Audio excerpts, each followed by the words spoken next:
जय श्री कृष्णा दोस्तों, किशोरी क्रिएशन से मैं सपना शर्मा आप सभी का हार्दिक स्वागत करती हूँ आपके अपने चैनल पर। दोस्तों, आज के वीडियो में मैं आपके लिए पुरुषोत्तम मास महात्म्य के 17वें दिन की कथा लेकर के आई हूँ। इससे पहले के पुरुषोत्तम मास महात्म्य के 16 दिनों की कथा के वीडियो जो है मैंने मेरे चैनल पर डाले हुए हैं। आप उनको मेरे चैनल पर जाकर देख भी सकते हैं और श्रवण भी कर सकते हैं। आइए सुनते हैं पुरुषोत्तम मास महात्म्य के 17वें दिन की कथा। 17वें दिन की कथा में हम शिव का जो है पुत्र शोक में विलाप करने के वृत्तांत के बारे में जानेंगे। आइए सुनते हैं पुरुषोत्तम मास महात्म्य के 17वें दिन की कथा। नारद जी बोले, हे कृपा सागर, ज्ञान उपार्जन के पश्चात दृढ़धनवा का क्या हुआ? श्री नारायण जी बोले, राजा दृढ़धनवा अपने पूर्व जन्म की कहानी सुनकर अति आश्चर्य से भर उठे। वाल्मीकि जी ने पुनः कहना शुरू किया, हे राजन, अपनी पत्नी की ऐसी कर्णप्रिय शीतल वाणी को सुनकर सुदेव शर्मा ने धीरज रख लिया और हरि के ध्यान में मगन हो गए।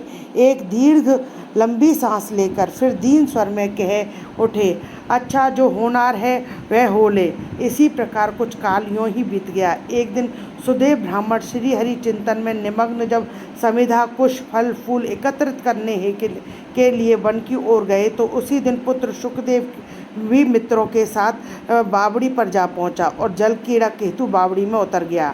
ग्रीष्म ऋतु थी। वे लोग एक दूसरे पर जल उछालने लगे। सुखदेव को इस खेल में बड़ा आनंद प्राप्त हुआ। वे सब बालकों के साथ बावड़ी में आगे बहते हुए और प्रेम से खेलते रहे।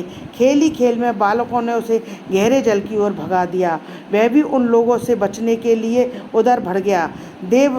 देववशात वह अथाह जल में डुबकी खा गया। उसने अपनी सांस को अपने मित्रों को धोखा देने के लिए रोक लिया और डुबकी लगाई, किंतु वह अपने को संभाल ना सकने के कारण अत्यंत व्याकुल हो निकलने का प्रयत्न करने लगा, लेकिन वह ऐसा कर ना सका और वहीं डूब गया और उसकी मृत्यु हो गई। देखकर अन्य बालक हाहाकार करते हुए वहां से भागे और इस शोक समाचार को उसकी माता गौतमी को आकर सुनाया। बालक की ऐसी वज्रपात जैसी वाणी को सुनकर गौतमी पुत्र शोक से विह्वल हो धरती पर मूर्छित हो पड़ी। उसी समय सुदेव ब्राह्मण का भी आगमन हुआ।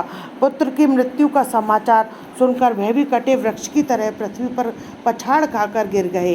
इनके अनंतर दोनों पति पत्नी उस बावड़ी के निकट पहुंचे और पुत्र के शव को निकालकर उसे गोद में भरकर सुदेव ने उसके मुख पर अनेकों बार उसे चूमा। इस तरह पुत्र के मुख को देखकर करुण रुदन करते हुए सुदेव गदगद वाणी में बोले, हे पुत्र, मेरे सोच को दूर करने वाली मनोहर शीतल वाणी में मुझसे वार्ता तो कर। हे बेटे, मुझे इससे सुख मिलेगा। हे वृद्ध माता पिता को असमय में छोड़कर तुम्हारा यह जाना उचित नहीं है। तो तुम शीघ्र उठो और सोना छोड़कर जल्दी ही पढ़ने के लिए बैठो। मैं तुम्हें छोड़कर घर नहीं जाऊंगा। वहाँ अब क्या रखा है? मैंने कोई निंदित कार्य नहीं किया, ब्रह्म हत्या नहीं की, जिस पर भी किस कुकर्म का मुझे यह फल मिला है। हे निर्दयी विधाता, तुम्हें इस दीन वृद्ध की आंखें निकालकर क्या लाभ मिला? हे पुत्र, कुछ तो बोलो। तुम्हारी ये माता कुकरी की भांति सारी लज्जा को त्याग कर कैसा विलाप कर रही है? क्या उसे देखकर भी तुम्हें कुछ भी दया नहीं होती? मुझसे तो राजा दशरथ ही धन्य हैं, जिन्होंने पुत्र श्री रामचंद्र के वन गमन करने पर अपने प्राण त्याग दिए। वे पुत्र के विरह में ही इतने दुखी हो गए, लेकिन मैं अपने पुत्र के निधन पर भी जीवित हूँ। मुझे धिक्कार है, धिक्कार है।